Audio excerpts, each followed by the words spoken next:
Isia Higelin sera bien à La Rochelle, dans le cadre du festival Francofolie, ce mercredi 12 juillet. Un doute persistait autour de sa présence après une polémique déclenchée par des propos tenus en concert, dans les Alpes-Maritimes, le 6 juillet dernier.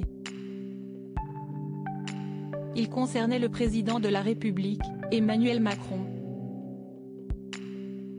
Dans la foulée, une enquête pour provocation publique à commettre un crime ou un délit, a été ouverte par le parquet de Nice.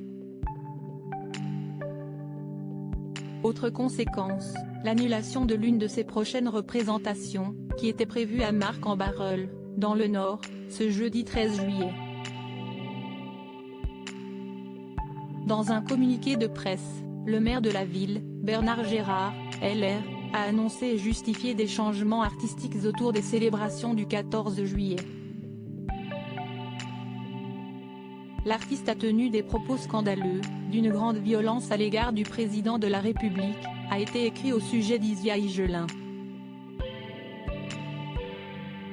Évoquant des dires qui ont profondément choqué, au regard notamment des derniers événements, l'élu a considéré que la venue de la fille de Jacques Higelin serait en conséquence en contradiction avec les valeurs de rassemblement et d'unité qui prévalent lors de notre fête nationale.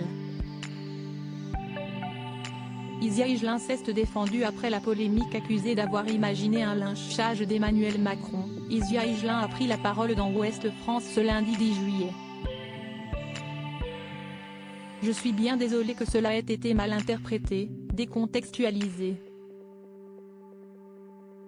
À aucun moment évidemment, je n'ai voulu inciter à la violence ou à la haine, a-t-elle esquissé dans une forme de mea culpa.